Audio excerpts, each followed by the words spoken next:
美军现在正计划为菲律宾舰艇提供护航，以此来侵占中国的南海岛礁，并提供物资补给。来看详细情况。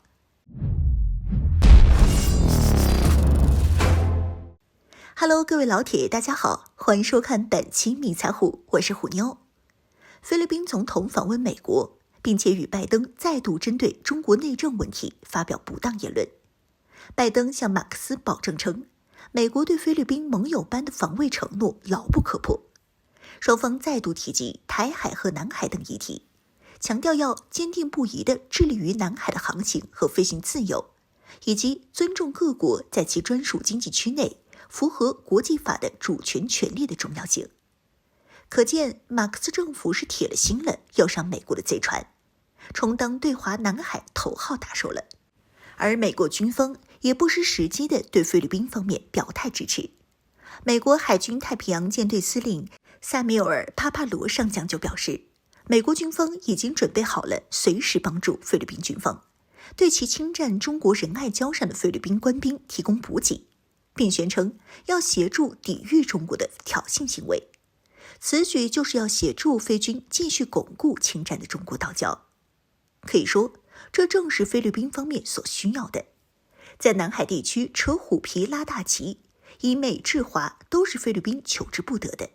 尤其是在对于侵占中国岛礁的态度上，菲律宾方面的小算盘就是概不承认中国的主权，最好是永久占用。实在不行就把美国人放进来，掺和对抗中国，而菲律宾则继续渔利。而美军自从2016年南海仲裁案和南海对峙事件后，在南海的影响力也在处于缓慢消退的地步，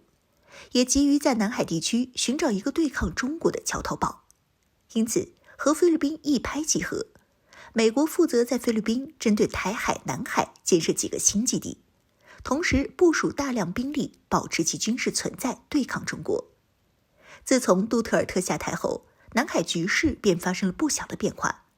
不过以目前的南海局势而言，美军对南海势力的插手或将进一步导致南海局势激化。若将爆发军事冲突，美菲联军肯定是吃不了兜着走的。现在菲律宾方面正在竭尽所能为仁爱礁上的登陆舰驻扎的菲军官兵运输给养。上世纪90年代，菲律宾趁中国军力有限，对南海控制力不足的情况，觊觎中国仁爱礁，企图发兵窃为己有。但是当时菲律宾又没有能力在仁爱礁附近填海造陆，仁爱礁也无法建设房屋和部署部队，因此菲律宾海军当时就将一艘破烂二战登陆舰搁浅至仁爱礁上，当作固定据点，并且派遣军队进驻，以此达成武力侵占中国岛礁的既定事实。这一战就是20多年。随着中国海警海空军实力的愈发强大，中国对于南海的控制能力大幅度增强，因此我海上力量完全可以覆盖仁爱礁，并且时常派遣舰船巡航。再加上2012年菲方挑衅和马克思政府在南海问题上的挑衅举动，对此我海警部队自然是不客气，对向仁爱礁登陆舰运输补给的菲军舰船进行驱离。这招堪称是釜底抽薪，因为菲军的治理能力为零，20多年过去，仍旧没有填海造陆的能力。登陆舰上部署的菲军官兵需要的食物和水源等其他物资，需要菲律宾本土派遣船只定期运送。所以，只要海警长期断绝菲军运输的海上粮道，在仁爱礁部署的菲军官兵要想不饿死，只能从仁爱礁撤离，而我方可驱逐菲军，并且一举收回仁爱礁。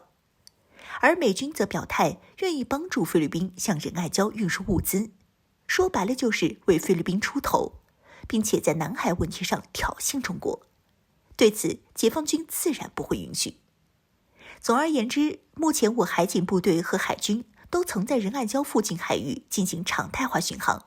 以震慑美菲势力。若美军企图派遣军舰强行向仁爱礁运输物资，海警装备的千吨级炮舰和护卫舰可以上前驱离，而且解放军海军还可以实时上前支援。若美舰强闯不听劝告，则可以使用升级手段强制驱离，迫使其不得不放弃向仁爱礁运输物资。在极端情况下，如美军率先开火，解放军海警和海军有权全力还击。